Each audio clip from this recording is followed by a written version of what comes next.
Hi, doctor Balakumaran, doctor சிந்து. First விலாகுடைய shoot start பண்ண போகிறோம். ரொம்ப எக்ஸைட்டடாக இருக்குது. ஸோ இன்றைக்கி கொஞ்சம் ஏர்லியராக கிளம்புறேன், ஏன்னா ஷூட் பண்ணணுன்றதுக்காக. ஒன்ஸ் வந்து அப்புறம் ஓபி ஸ்டார்ட் ஆகிடுச்சுனால ஷூட் பண்ண முடியாது. ஸோ இப்போ கிளம்பிட்டு ஃபஸ்ட்டு ஹாஸ்பிட்டல் வேலை போய்கிட்டுருக்கு, புது பில்டிங்கோடைய வேலை. ஸோ அங்கே போயிட்டு பார்த்துட்டு அதுக்கப்புறமா கிளினிக் போகிறோம். கிளினிக் போயிட்டு இன்றைக்கி கொஞ்சோண்டு பேசுவோம், அதுக்கப்புறம் நெக்ஸ்ட் விலாகில் பேசுவோம்.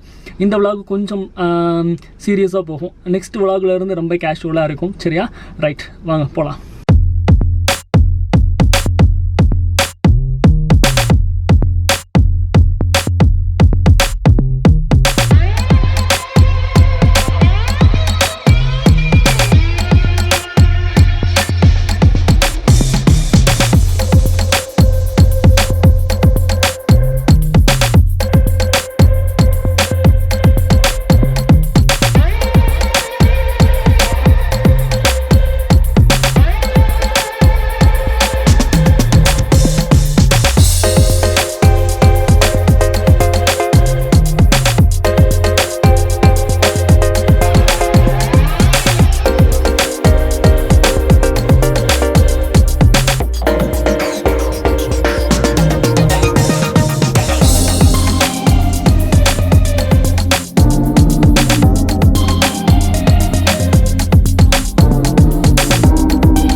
இதுக்கப்புறம் எங்களுடைய ஒர்க்கை அடுத்தடுத்த சீக்வென்ஷியலாக போகிற ஒர்க் எல்லாத்தையும் நான் அப்டேட் பண்ணிக்கிட்டே இருக்கேன்.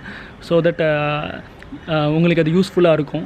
அதே மாதிரி இந்த பிளாக் வந்து ஃப்ரெஷ்ஷாக ஆரம்பிப்போம். முன்னாடி ஒரு பிளாக் வந்து ஃப்ரெஷ்ஷாக ஆரம்பிப்போம். அப்போ வந்து ரைட் ஃப்ரம் எர்த் எக்ஸ்கவேஷனில் இருந்துட்டு என்ன பண்ணுறாங்க, என்ன பண்ணணும், ஸோ எந்தெந்த இதுக்கு எவ்வளவு ஸ்பேஸ் நம்ம விடணும், ஸோ எல்லாத்தையும் நான் அப்டேட் பண்ணுறேன். ஸோ அதே மாதிரி சைட்டுக்கு மெட்டீரியல் எடுக்க போகிறது, ஸோ ஃபிட்டிங்ஸ், இன்டீரியர் ஒர்க்ஸ் எல்லாமே நான் போகிறத வந்து அப்டேட் பண்ணிக்கிட்டே இருப்பேன்.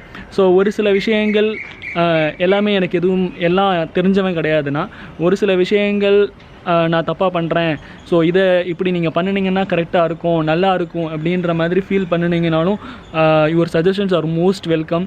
ஸோ இப்போ நான் ஒரு டைல் பார்க்க போகிறேன் அப்படின்னா நீங்கள் எனக்கு சஜஸ்ட் பண்ணுங்கள், இந்த கடையில் போங்க, இப்படி ஒரு டிசைன் செலக்ட் பண்ணுங்கள் அப்படின்றத நீங்கள் எனக்கு அப்டேட் பண்ணுங்கள். ஸோ தட் இது வந்து ஒரு மியூச்சுவல் ஷேரிங்காக இருக்கும். ஸோ அது உங்களுக்கும் யூஸ்ஃபுல்லாக இருக்கும், எனக்கும் யூஸ்ஃபுல்லாக இருக்கும், பார்த்துக்கிட்டு இருக்கிற எல்லாத்துக்கும் யூஸ்ஃபுல்லாக இருக்கும். ஸோ கிளினிக் டைம் ஆச்சு, கிளினிக் போகலாம். இது எங்களுடைய ஃபஸ்ட்டு விலாக். இந்த விலாக் வந்து கொஞ்சம் யூஸ்ஃபுல்லாக இருக்கணும் அப்படின்றதுக்காக ஃபார் த அப்கமிங் டென்டிஸ்ட், இப்போ படிச்சுக்கிட்டு இருக்கிற பசங்க, அடுத்த கிளினிக் போகிற பசங்க, கிளினிக் போடலாமா வேணாமா அப்படின்னு யோசிச்சுக்கிட்டு இருக்கிற பசங்க, ஸோ அவங்களுக்கு ஓரளவுக்கு ஏதாவது யூஸ்ஃபுல்லாக ஏதாவது கன்வே பண்ணிட்டு முடிஞ்ச வரைக்கும். ஃபஸ்ட்டு 1 or 2 லாக்ஸ் வந்து கொஞ்சம் ப்ரொஃபஷனலாக இருக்கும். அதுக்கப்புறம் ஏன்னா ப்ரொஃபஷனலாக இருக்கக்கூடாது, கொஞ்சம் எங்களுடைய ருட்டீன்லேருந்து வெளியில் வரணும் அப்படின்றதுக்காக தான் மெயினாக இந்த சேனலே நான் ஸ்டார்ட் பண்ணினது. நான் வந்து 2004 to 2009 கவர்மெண்ட் டென்டல் காலேஜில் பிடிஎஸ் கம்ப்ளீட் பண்ணேன். அதுக்கப்புறம் ஒரு 1 year வந்து பிஜி என்ட்ரன்ஸ் ப்ரிப்பேர் பண்ணேன். ஸோ இப்போ நான் கிளினிக்கல்ஸ் தான் கிடச்சிச்சு, வேறு எதுவும் கிடைக்கல. அப்போ ஒரு 1 year வந்து இம்ப்ளான்டாலஜி மணிப்பாலில் முடிச்சுட்டு வந்தேன். ஸோ 2012 to 2015 வந்து அண்ணாமலை யூனிவர்சிட்டியில் வந்து MDS எண்டோடான்டிக்ஸ். இவங்க வந்துட்டு பாலாஜி டென்டல் காலேஜில் வந்துட்டு 2006 to 2012 பேட்ச் BDS. MDS போகணும், அதுக்கான நேரம் இன்னும் சரியாக வரலை. ஸோ ப்ராக்டிஸ் அப்படியே போய்கிட்டு இருக்கு. ஃபர்ஸ்ட் ஆஃப் ஆல் நான் வந்துட்டு ஒரு MBBS மிஸ் பண்ணின ஒரு ஸ்டூடெண்ட். ஸோ 0.25 வந்துட்டு மிஸ் பண்ணிவிட்டு ஆக்சுவலாக இந்த BDSன்றது வந்துட்டு நான் வந்து எதிர்பார்க்காத ஒரு ப்ரொஃபஷன். ஸோ நான் கனவுலையுமே எதிர்பார்க்கவே கிடையாது. ஏன்னா எப்படியும் MBBS கண்டிப்பாக கிடச்சிரும் அப்படின்ற ஒரு பெரிய நம்பிக்கையில் இருந்தேன். பட் எதிர்பாராத விதமாக வந்து நம்மளுக்கு இதுதான் தலையில் எழுதியிருக்கு அப்படின்ற மாதிரி இருக்குது. ஸோ இன்ஜினியரிங் கிடச்சிருந்துச்சு. ஒருவேளை இன்ஜினியரிங் அப்ளை பண்ணியிருந்தேன்னா இன்ஜினியரிங் போயிருப்பேன். பட் அன்ஃபார்ச்சுனேட்லி எடுக்க வேண்டிய ஒரு சிச்சுவேஷன். ஸோ இன்னும் ஒரு வருஷம் உட்காந்து இம்ப்ரூவ்மெண்ட் பண்ணணுமா அப்படின்ற ஒரு யோசனையும் இருந்துச்சு. ஸோ வீட்டில் எல்லோரும் கேட்டாங்க, MBBS படிக்கணும்னு தானே ஆசைப்பட்டேன், வேணும்னா மேனேஜ்மெண்ட்டில் வாங்கி கொடுத்துட்றோமே படியேன் அப்படின்ட்டு. வாங்கிடலாம். அப்படி அதை வாங்கணும்னு நினச்சிருந்தா நான் முதல் வருஷத்துலேயே வாங்கியிருப்பேன். ஸோ தேவையில்லாமல் அந்த ஒரு வருஷம் கஷ்டப்பட்டிருக்கிற அவசியம் கிடையாது. எல்லாருமே கோர்ஸ் எடுக்க போகிறதுக்கு முன்னாடி காமனாக யூஸ் பண்ணுற ஒரு டேர்ம் அப்படின்ற ஒன்று இருக்குது, ஸ்கோப். ஒரு கோர்ஸ் ஏறுறதுக்கு முன்னாடியே ஸ்கோப் இருக்கா, அந்த கோர்ஸுக்கு ஸ்கோப் இருக்கா அப்படின்னு இது பண்ணுறது. ஸோ என்னையை பொறுத்த வரையில் அதுக்கு நான் ஒரு பெரிய ஒரு இம்பார்ட்டன்ஸ் கொடுக்க போகிறது கிடையாது. ஏன்னா நம்ம அதுக்குள்ளே போகலை, அந்த ஃபீல்டுக்குள்ளே போய் நம்மளை தனியாக காமிக்கணும். ஸோ ஸ்கோப்புன்றது வந்துட்டு அப்படி பார்த்தா யாருக்குமே ஸ்கோப் கிடையாது, எந்த ப்ரொஃபஷனுக்குமே ஸ்கோப் அப்படின்ற ஒரு விஷயம் கிடையாது. நான் கோர்ஸ் எடுக்க போகிறதுக்கு முன்னாடியே வந்து ஸ்கோப் இருக்கா அப்படின்னு பார்க்குறதுன்றது வந்து முட்டாள்தனம். ஃபஸ்ட்டு உள்ளே வரணும், நம்ம படிக்கணும், படிச்சுட்டு வெளியில் வரணும். ஸோ எப்படி படிக்கிறோம் அப்படின்றத பொறுத்து இருக்குது, எந்த அளவுக்கு நம்ம தனியாக தெரிகிறோம் அப்படின்றது இருக்குது. அதுக்கப்புறம் சொசைட்டிக்குள்ளே வெளியில் வரணும். வெளியில் வந்துட்டு கிளினிக் போடுறோம். நீங்கள் எந்த மாதிரி கிளினிக் போட போகிறீங்க, உங்களுடைய கேப்பபிலிட்டியை எந்த அளவுக்கு நீங்கள் வந்து இம்ப்ளிமெண்ட் பண்ண போகிறீங்க, எந்த அளவுக்கு பப்ளிக்கை கிராப் பண்ண போகிறீங்க, எந்த அளவுக்கு பப்ளிக்கு உண்மையாக இருக்கீங்க, இதெல்லாம் கலந்து ஒரு விஷயம் வரும். ஸோ அப்போ தான் அந்த ஒரு கட்டம் தான் உங்களுடைய ஸ்கோப், உங்களுடைய ஃபார்ச்சூன் எல்லாத்தையுமே டிசைட் பண்ண போகிறது. ஸோ எந்த ஒரு கோர்ஸ் எடுக்கிறதுக்கு முன்னாடி, இது டென்டிஸ்ட்ரி மட்டும் நான் பேசலை, ஜென்ரலி ஸ்பீக்கிங். ஸோ எந்த ஒரு விஷயத்தை பண்ணுறதுக்கு முன்னாடியே அதுக்கு ஸ்கோப் இருக்கா அப்படின்றது பார்க்குறது முட்டாள்தனம். அப்படி பார்க்கும்போது எனக்கு பிடிக்காத ஒரு ப்ரொஃபஷன் இது. நான் எடுத்து ஒரு 2 வருஷம் விருப்பமே இல்லாமல் தான் அதை படித்தேன். அதுக்கப்புறம் வந்துட்டு இதுதான் அப்படின்றது ஆயிடுச்சு. அதுக்கப்புறம் என்னையவே அதுக்கு நான் தயார்படுத்திக்கிட்டேன். படிக்க ஆரம்பிச்சுட்டு கிளினிக்காக இதை பிஜி ப்ரிப்பரேஷன் போனோம். பிஜி ப்ரிப்பரேஷன் ஃபஸ்ட் இயரில் கிடைக்கல. அதுக்கப்புறம் இம்ப்ளான்டாலஜி கிடச்சிச்சு. ஸோ மணிப்பாலில் முடித்தோம். அதுக்கப்புறம் எண்டோ கம்ப்ளீட் பண்ணோம். இப்போ இருக்கிற பசங்க, இப்போ முடித்த பசங்க, ஸோ என்னுடைய ஒரு பர்சனல் ஒப்பீனியன் என்னன்னு கேட்டிங்கன்னா, அண்டர் கிராஜுவேட் முடித்ததும் கிளினிக் போடணும் அப்படின்ற ஒரு விஷயத்தை வந்து வச்சுக்காதீங்க. ஏன் அப்படின்னு கேட்டிங்கன்னா, போஸ்ட் கிராஜுவேஷன் பொறுத்த வரையில் நம்ம அண்டர் கிராஜுவேஷன் முடித்த வேகத்திலேயே போஸ்ட் கிராஜுவேஷன் முடிச்சிடணும்.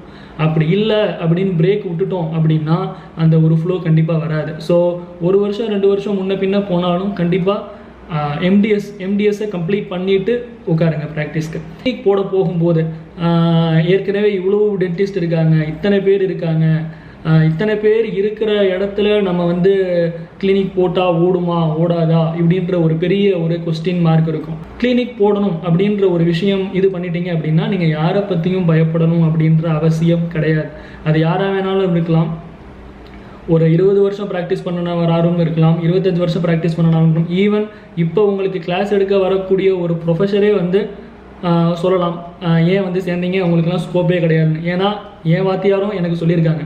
ஸோ உங்களுக்கு வரக்கூட வாத்தியாரும் நீங்கள் சொல்லுவாங்க, நீங்கள் வாத்தியார் ஆனதுக்கப்புறமும் இதை தான் சொல்ல போகிறீங்க. பட் ஸ்கோப் அப்படின்றது வந்துட்டு நம்ம எந்த வகையில் தனியாக காமிக்க போகிறோம் நம்மளை அப்படின்றத பொறுத்து மட்டும்தான் இருக்குது. ஸோ என்னுடைய first clinic I am very keen about that. நான் வந்து BDSஓட கிளினிக் ஸ்டார்ட் பண்ணக்கூடாது, அட்லீஸ்ட் MDS ஃபஸ்ட் இயராவது போனதுக்கப்புறம் தான் நான் கிளினிக் ஆரம்பிக்கணும் அப்படின்றதுல வந்து ரொம்ப தெளிவாக இருந்தேன். ஸோ 2012 அண்ணாமலை யூனிவர்சிட்டியில் MDS உள்ளே போனோம். So that is the right time clinic start பண்ணணும் அப்படின்ற ஒரு முடிவுக்கு வந்தேன். ஆக்சுவலாக I am native of Sivaganga தான் என்னோட சொந்த ஊர். பட் ரொம்ப நாளாகவே நான் வந்து அண்டர் எஸ்டிமேட் பண்ணி வச்சுருந்தேன். ஆக்சுவலாக வந்துட்டு நம்ம ஒரு எம்டிஎஸ் முடிச்சுட்டா அதை வந்துட்டு நம்ம சிட்டி விட்டு வெளியில் போய் ப்ராக்டிஸ் பண்ணணும் அப்படின்னா நம்ம சர்வே பண்ண முடியாது, நம்ம படித்த விஷயங்கள் எதையுமே போய் இம்ப்ளிமெண்ட் பண்ண முடியாது இப்படின்ற ஒரு விஷயம்லாம் என் மைண்டில் ஓடிக்கிட்டு இருந்துச்சு. ஸோ அந்த ஒரு காரணத்துக்காக என்னோடய நேட்டிவ்க்கு வரல. ஸோ சென்னையில் கிளினிக் போடலாம் அப்படின்ற ஒரு முடிவு எடுத்தோம். அப்படியே எடுக்கும்போது நாங்கள் சூஸ் பண்ணின ஏரியா வந்து கீழ்கட்டளை. ஸோ கீழ்கட்டளையில் அந்த டைமில் வந்து ஏகப்பட்ட டென்டிஸ்ட் இருந்த டைம். ஸோ ஈவன் எனக்கு ஒரு திமிரு அப்படின்னு சொல்லலாம், தலைக்கணம் அப்படின்னு சொல்லலாம். அதாவது எந்த ஒரு இடத்துலையும் என்னைய கொண்டு போய் விட்டால் நான் அந்த இடத்துல நம்பர் 1 வந்துடுவேன் அப்படின்ற ஒரு தலைக்கணம் இருக்குது. ஸோ யூஸ்வலாக ஒரு இடத்துல கிளினிக் போனோம் அப்படின்னா people will be going for a survey. எத்தனை கிளினிக் இருக்குது அந்த இடத்துல, எப்படி ஓடிக்கிட்டு இருக்கு, நம்ம போடலாமா வேணாமா அப்படின்றதெல்லாம் நிறைய சர்வே பண்ணுவாங்க. பட் நான் அதெல்லாம் எப்போவுமே பண்ணவே மாட்டேன். So clinic Keelkattalai bus stand ஆப்போசிட்டில் ஒரு ஃபஸ்ட் ஃப்ளோரில் ஒரு இடம் கிடச்சிச்சு. ஸோ போடணும்னு முடிவு பண்ணணும். ஸோ போடணுன்றப்ப அது வந்து அரௌண்ட் ஒரு 1500 ஸ்கொயர் ஃபீட், 2 lakhs அட்வான்ஸ் கொடுத்துருந்தேன்னு நினைக்கிறேன். 18,000 ரெண்ட். எனக்கு எப்படின்னா சும்மா ஒரு கிளினிக் போனோம் அப்படின்னா இது வந்து for a general advice for every one. இப்போ ஒரு கிளினிக் போட போகிறீங்க அப்படின்னா எல்லாருக்கும் ஒரு தாட் இருக்கும். ஃபஸ்ட்டு கிளினிக் போட போகிறோம், ஒரு சின்ன ஒரு 200 சதுரடி 300 சதுரடி இருந்துச்சுன்னா போதும், அதில் ஒரு சேர் போட்டுக்கலாம். அதுக்கப்புறம் வந்து டே பை டே வந்து நம்ம ப்ராக்டிஸ் எப்படி இருக்குது அப்படின்றத பொறுத்து நம்ம எக்ஸ்பேண்ட் பண்ணிக்கலாம் அப்படின்ற ஒரு தாட் இருக்குது. அது வந்து ஒரு தப்பான ஒரு விஷயம். ஏன்னா ஒரு இம்ப்ரெஷன் க்ரியேட் ஆகும். நம்ம ஒரு இடத்துல போய் கிளினிக் போடுறதுக்கு உட்காந்தோம் அப்படின்னா நம்ம கண்டிப்பாக ஆட் மேன் அவுட்டாக இருக்கணும். யாருமே பண்ணாத ஒரு விஷயத்தை நம்ம போய் பண்ணணும். ஏன்னா ஏற்கனவே ஏகப்பட்ட பேர் இருக்காங்க. அப்படி இருக்கிறப்ப நம்ம தனியாக எப்படி தெரிய போகிறோம் அப்படின்றத முடிவு பண்ணணும். ஸோ நானும் போயிட்டு, ஏன்னா அந்த ரோட்லேயே ஏகப்பட்ட கிளினிக் இருக்குது. ஸோ நானும் போயிட்டு ஒரு 500 சதுரடியில் ஒரு 300 சதுரடியில் ஒரு கிளினிக் போட்டேன்னா நான் கண்டிப்பாக 10ஓட 11 ஆகிடுவேன். ஸோ அதுக்கு நான் எப்போவுமே விருப்பப்பட மாட்டேன். என்னுடைய திங்கிங் எல்லாமே ஹையர் லெவலில் இருக்கும். நான் யோசிக்கிறத யாருனாலும் யோசிக்கவே முடியாது.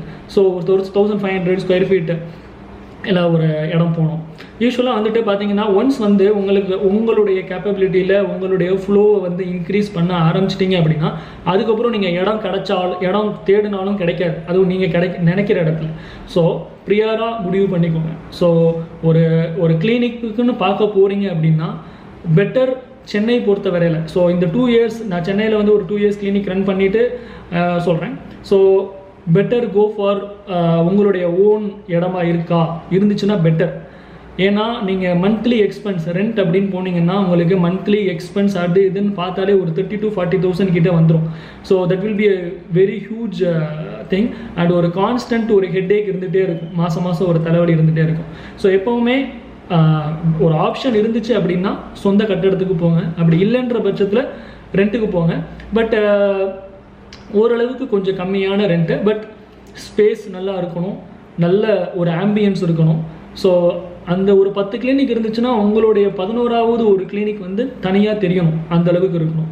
ஸோ கிளினிக் மட்டும் பெருசாக போட்டுட்டு உட்கார்றது அப்படின்றத விட இன்னொரு விஷயம் இருக்குது. நம்ம இந்த அளவுக்கு இன்டராக்ட் பண்ணுறோம் பேஷண்ட்கிட்ட.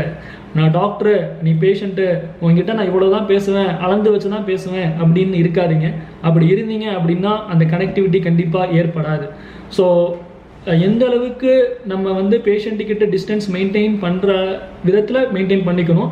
அட் த சேம் டைம் எந்த அளவுக்கு நம்ம வந்து ஃப்ரெண்ட்லியாக இருக்கணுமோ அந்த அளவுக்கு ஃப்ரெண்ட்லியாக இருந்துக்கணும். அப்போ தான் ஒரு கனெக்டிவிட்டி ஏற்படும்.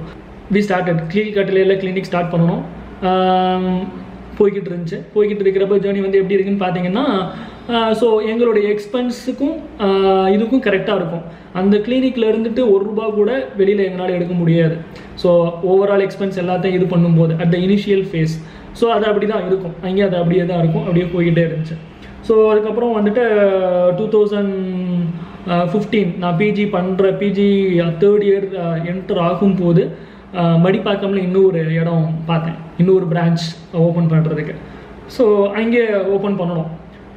அங்கேயும் அதே தான், நல்ல ஒரு 800 ஸ்கொயர் ஃபீட்டுக்கு மேலே அது ஒரு ஹாஸ்பிட்டலோட அட்டாச்சாக இது பண்ணணும்.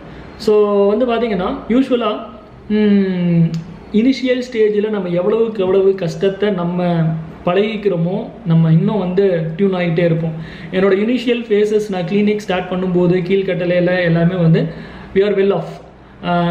ஸோ எங்களுடைய பேரண்ட்ஸ் எல்லாருமே வந்துட்டு அவங்க ஹெல்ப் பண்ணுறதுக்கு எல்லாத்துக்குமே. பட் ஈவன் என்னுடைய கிளினிக் என்னுடைய சொந்த இதில் இருக்கணும் அப்படின்னு நினச்சேன். ஈவன் நான் அந்த கீழ்கட்டளைக்கு கொடுத்த ஃபஸ்ட்டு 2 மாதம் அட்வான்ஸ் 2 லட்சம் கூட அது முழுசாக என்னோட காசு கிடையாது, என்னோடய ஃப்ரெண்ட்ஸ் கொடுத்தது. ஃப்ரெண்ட்ஸ் இன் த சென்ஸ் என்னோட கொலீக்ஸ் சொன்னது. ஸோ அந்த டைமில் வந்து அவங்க ரொம்ப ஒரு ஹெல்ப்ஃபுல்லாக இருந்தாங்க. என்னுடைய த்ரோட் ஜேர்னி நான் வந்ததில் வந்துட்டு என்னோடய ஃப்ரெண்ட்ஸுக்கு வந்து இதில் நிறையா பங்கு இருக்குது. ஸோ என்னுடைய பேட்ச்மேட் முரளி தான் வந்து இதுக்கு வந்து முதல் செங்கல் எடுத்து வச்சது அப்படின்னு பார்த்தீங்கன்னா அவர் தான். ஸோ இது மாதிரி என்னுடைய ஃப்ரெண்ட் சர்க்கிள் வந்து நிறைய பேர் இருக்காங்க. ஸோ என்னுடைய ஜேர்னி நான் வந்ததில் ஸோ யூஸ்வலாக வந்துட்டு என்னதான் நிறையா கஷ்டம் இருக்கும். அப்புறம் பிஜி முக்கால்வாசி இந்த கிளினிக்கில் வர்றதை வச்சு தான் நான் பிஜிக்குரிய எக்ஸ்பென்சஸ் எல்லாத்தையுமே மீட் அவுட் பண்ணினேன். வீட்டில் காசு எதுவும் கேட்க மாட்டேன். ஒரு லிமிட்டுக்கு மேலே என்னைக்காவது எந்த மாதமாவது சர்வை பண்ண முடியலை அப்படின்ற பட்சத்தில் நாங்கள் கேட்டுக்குவோம் வீட்டில். பட் அப்படியே அந்த ஜேர்னி கண்டினியூ ஆச்சு. ஸோ ஏன்னா இனிஷியல் ஸ்டேஜில் நம்ம எவ்வளவு தூரத்துக்கு கஷ்டத்தை ஃபேஸ் பண்ணுறோம் அப்படின்றது இருக்குது. அதுதான் வந்து நம்ம அடுத்த ஸ்டேஜ் அடுத்த கட்டத்துக்கு போகும்போது எவ்வளவு கஷ்டம் வந்தாலும் அதை ஃபேஸ் பண்ணக்கூடிய ஒரு இதை கொடுக்கும். அதுக்கப்புறம் மடிப்பாக்கம் கிளினிக் போனோம். ஸோ மடிப்பாக்கம் கிளினிக் போகும்போது ஒரு 1 இயர் அதில் ஓடிச்சு. கரெக்டாக நான் பிஜி முடிக்க போகிற டைம். ஸோ சென்னையில் வந்துட்டு என்ன ஒரே ஒரு விஷயம் இந்த 2 இயர்ஸ் வந்து நான் உன்னிப்பாக கவனித்தது என்னன்னு கேட்டிங்கன்னா, we had a very good crowd. நல்ல ஒரு கனெக்டிவிட்டி ஏற்பட்டுருச்சு கீழ்காட்டலையும் சரி மடிப்பாக்கத்துலேயும் சரி. பட் வந்து பார்த்திங்கன்னா சென்னை பொறுத்த வரையில் ஒரு கான்ஸ்டண்ட்டான ஒரு பாப்புலேஷன் கிடையாது, ஒரு ஃப்ளோட்டிங் பாப்புலேஷன். அதாவது இப்போ என் கிளினிக் பக்கத்தில் ஒரு 10 வீடு இருக்குன்னா அந்த 10 வீடில் வந்துட்டு இன்றைக்கி குடியிருக்கிறவங்க வந்து ஒரு 3 மாதம் கழிச்சு குடியிருக்க மாட்டாங்க, போயிடுவாங்க. அப்படி இருக்கிறப்ப வந்து பார்த்திங்கன்னா இப்போ டாக்டர் பாலகுமாரன் வந்து இன்றைக்கி குடியிருந்தவங்க இப்போ ட்ரீட்மெண்ட் பண்ணி அனுப்பிச்சிருப்பேன், அவங்க காலி பண்ணி போயிடுவாங்க. திரும்ப புதுசாக ஒரு ஆள் இங்கே வருவாங்க. அப்போ வந்து டாக்டர் பாலகுமாரன் வந்து அவங்களுக்கு புதுசு. ஸோ எப்படின்னு கேட்டிங்கன்னா அந்த ஒரு கண்டினியூட்டி அப்படின்றது இல்லாமல் இருந்துக்கிட்டே இருந்துச்சு. ஸோ நம்ம பேஷண்ட் பார்க்குற எல்லாருமே புதுசு. முக்கால்வாசி 80% வந்து புது விசிட் பார்த்துக்கிட்டே இருக்கும். ஒரு 20% தான் பழைய பேஷண்ட்டு திரும்ப வந்துகிட்டே இருக்காங்க. ஸோ அப்படின்றப்ப வந்துட்டு இன்னொரு விஷயம், நம்ம சென்னையில் வந்து ரெண்டடாக இருக்கிறப்ப நிறையா விஷயங்கள் வரும். இப்போ கான்ஸ்டண்ட்டாக they will be increasing the rent. இப்போ நம்மளுக்கு உரிய ஒரு ஃப்ளோ, நம்மளுக்குன்னு வந்து ஒரு ஸ்டாண்டர்ட் ஃப்ளோவை வந்து ஏற்படுத்தி வச்சுருப்போம். அப்போ வந்து பார்த்திங்கன்னா நம்ம ரெண்ட் விட்டுருக்கிறவனுக்கு கண்ணு உறுத்த ஆரம்பிச்சிடும். அப்போ வந்துட்டு சார் ரெண்ட் இன்க்ரீஸ் பண்ணுறான்னு சொல்லுவான். அப்போ நம்மளுக்கு ஒரு ஏற்கனவே ஆல்ரெடி நம்ம ஒரு ப்ரெஷரில் இருப்போம். அப்போ அவன் வந்து ஒரு ப்ரெஷர் கொடுப்பான். இந்த விஷயங்கள் எல்லாமே இருக்குது. ஒரு விஷயம் நான் ஒரு 3 days ஒரு சர்வே பண்ணேன். ஒரு 2 வருஷம் என்ன நடந்திருக்கு, என்ன பண்ணியிருக்கோம். ஸோ ஒரு ப்ராக்டிஸ்க்கு நம்ம போகிறோம் அப்படின்னா அது லாங் ஸ்டாண்டிங் இருக்கணும். லாங் ஸ்டாண்டிங் அப்படின்னா நம்ம உயிரோடு இருக்கிற வரைக்கும், இல்லை அட்லீஸ்ட் நம்மளால் முடிஞ்ச வரைக்கும் எந்த இடத்துல நம்ம ப்ராக்டிஸ் ஸ்டார்ட் பண்ணணுமோ அந்த இடத்துல நம்ம கடைசி வரைக்கும் ப்ராக்டிஸ் பண்ணணும் ஒன்று. அதே மாதிரி நம்மளுடைய பேஷண்ட்ஸ் வந்து ரெஃபரல் அடுத்தடுத்து சொல்லி போகணும், அந்த ஒரு இது இருக்கணும்.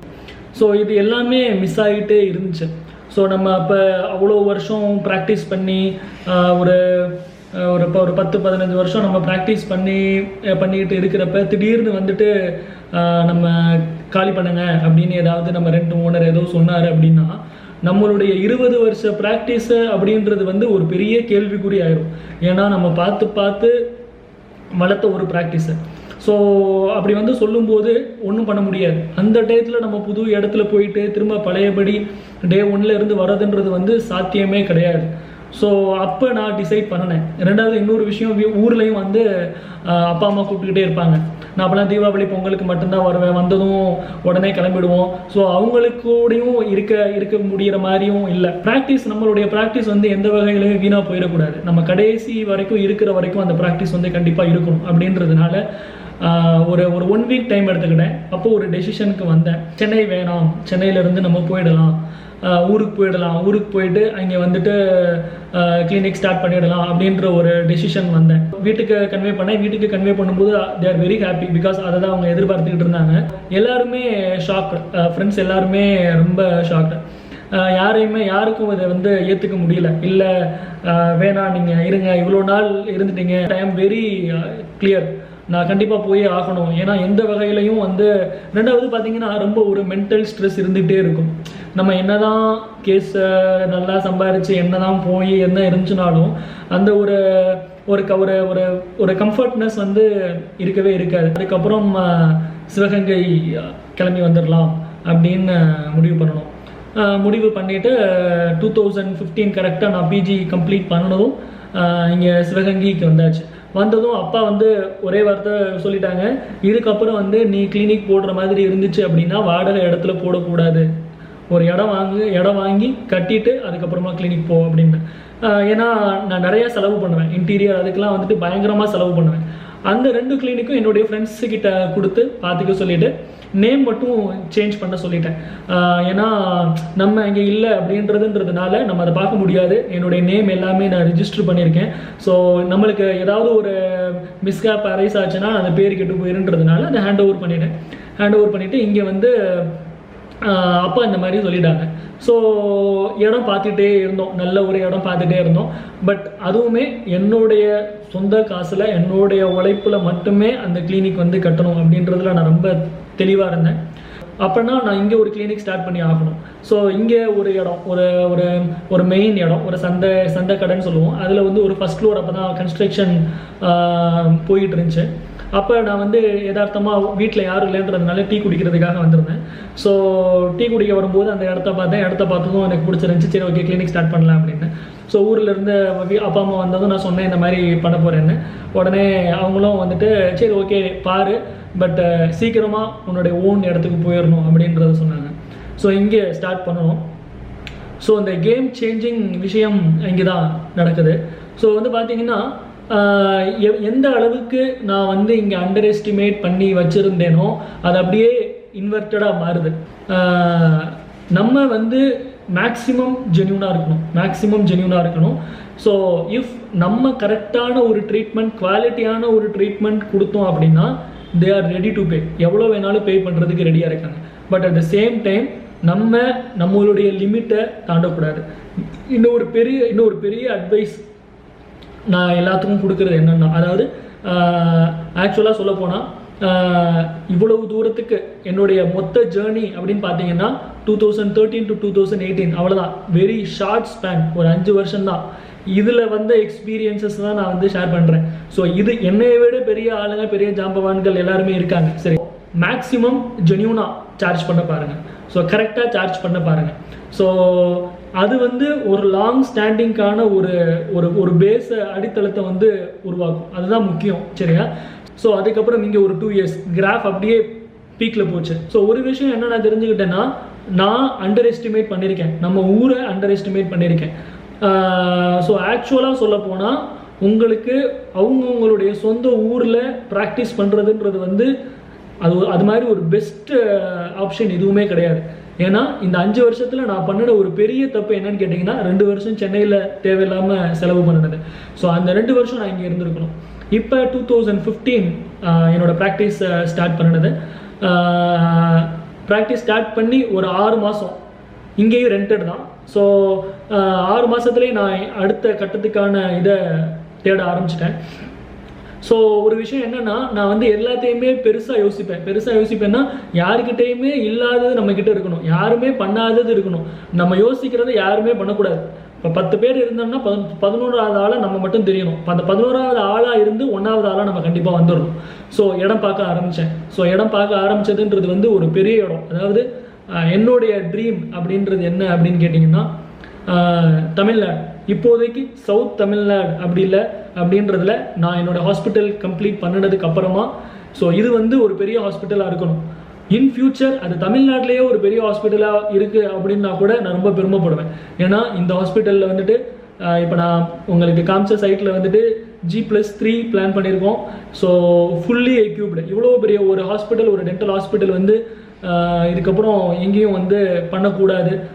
ஒரு ஒரு கம்ப்ளீட் செட் ஆஃப் இது எல்லாமே கம்ப்ளீட்டாக ஒரு ஆப்ரேஷன் தியேட்டர் எவ்ரிதிங் ட்ராமா எல்லா கேஸையும் எடுத்து பண்ணணும், எக்ஸ்க்ளூசிவாக இருக்கணும், at the same time at an affordable cost கொடுக்கணும். ஸோ இது வந்து என்னுடைய பெரிய ட்ரீமாக இருந்துச்சு. ஸோ அதுக்காக தான் இடம் பார்க்க ஆரம்பித்தோம்.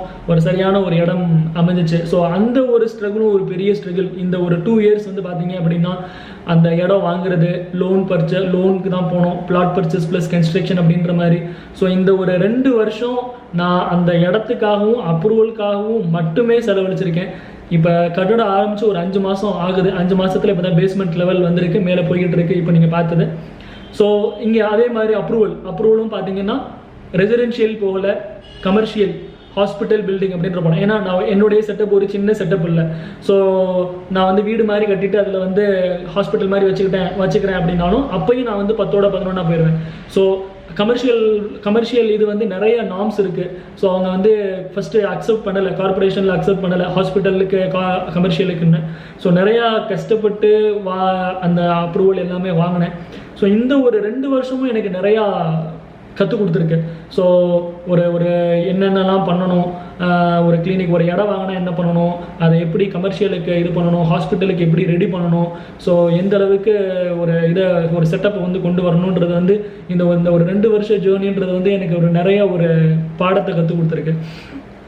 ஸோ இந்த ஒரு 5 இயர்ஸ் இன்னும் போக வேண்டியது ரொம்ப தூரம் இருக்குது. நாங்கள் ரொம்ப சின்ன பசங்க. நான் இப்போ தான் 30 வயசை தொடுறேன், அவங்க இப்போ தான் 29 வயசை தொடுறாங்க. ஸோ எங்களுடைய ட்ரீம்ஸ் வந்து ரொம்ப பெருசு. நிறையா யோசிச்சுக்கிட்டே இருப்பேன், அடுத்து என்ன அப்படின்றது. ஸோ என்னுடைய ஒரு சின்ன அட்வைஸ் என்ன அப்படின்னு கேட்டிங்கன்னா, பெருசாக யோசிங்க, யாருமே யோசிக்காததை யோசிங்க. ஒரு சின்ன வட்டத்தில் போட்டுட்டு நிற்காதீங்க. அதாவது ஒரு அடுத்து என்ன பண்ணலாம் அப்படின்றத யோசிச்சுக்கிட்டே இருங்க. ஏன்னா இப்போவே ஒரு 30 வருஷம் போயிடுச்சு. இன்னும் அதிகபட்சம் நான் ஒரு 20 வருஷமோ 25 வருஷமோ எவ்வளோ வருஷம் இருப்பேன்றது தெரியாது. ஸோ நம்ம இருக்கிற வரைக்கும் நம்மளுடைய வட்டத்தை வந்து எவ்வளோ தூரத்துக்கு பெருசாக்கிக்க முடியுமோ பெருசாக்கிக்கணும். நம்ம முடிச்சுட்டு போகும்போது சம்திங் ஏதோ சொல்லிக்கிற மாதிரி ஒரு விஷயத்த பண்ணிட்டு போகணும். ஸோ நிறையா பேசிட்டேன் அப்படின்னு நினைக்கிறேன். நிறைய விஷயங்கள் ஷேர் பண்ணணும்னு நினச்சதெல்லாம் சொல்லிட்டேனா அப்படின்றது தெரியல. மேக்ஸிமம் சொல்லியிருப்பேன் அப்படின்னு நினைக்கிறேன். இன்னொரு விஷயம், கிளினிக் செட்டப் பண்ணினீங்க அப்படின்னா எல்லாமே பிராண்டடாக போங்க. அதில் எந்த வகையிலையுமே காம்ப்ரமைஸ் பண்ணிக்காதீங்க. ஃப்ராங்க்லி சொல்லப்போனால் இந்த 5 வருஷம் வந்துட்டு நாங்கள் எங்கள் கிளினிக்கில் எடுத்த முக்கால்வாசி காசுன்னு கூட சொல்ல முடியாது, ஒரு 98% வந்து நாங்கள் கிளினிக்லேயே தான் போட்டிருக்கோம். சரியா? எனக்குன்னு ஒரு சட்டை கூட இது வரைக்கும் இந்த கிளினிக்கில் சம்பாதிச்சதுலேருந்து நான் வாங்கினது கிடையாது. சரியா? ஸோ எல்லாமே பிராண்டடாக போங்க. ஸோ ஒரு ஹேண்ட் பீஸ் எடுத்தீங்கன்னா அதுவும் பிராண்டடாக போங்க. ஒரு 2000 ரூபாய் ஹேண்ட் பீஸ் வாங்கிட்டு அதில் 6 கேட்ரேஜ் கொடுக்குறான் அப்படின்னு அதை வாங்காதீங்க. எல்லாமே பிராண்டடாக போங்க. ஸோ இங்கே சிவகங்கையில் நான் ஃபஸ்ட்டு கிளினிக் ஸ்டார்ட் பண்ணினதும் இங்கே ஓபிஜி மிஷின் போடணும் அப்படின்னு முடிவு பண்ணேன். ஏன்னா யாருமே கொண்டு வராததை நான் கொண்டு வரணும், யாருமே யோசிக்காததை நான் பண்ணணும், நான் யோசிக்கிறத யாருமே யோசிக்கக்கூடாது. இதுதான் என்னுடைய கான்செப்டே. ஸோ ஓபிஜி போட்டோம், ஃபஸ்ட்டு டைம் ஓபிஜி போட்டோம். ஸோ ஆட் மேன் அவுட்டாக இருங்க, எல்லாமே பெஸ்ட்டாக பண்ணுங்கள், ஜென்யூனாக இருங்க. ஸோ நிறைய பேசிட்டேன் அப்படின்னு நான் நினைக்கிறேன். So best wishes for everyone. Next vlogல மீட் பண்ணலாம். பை.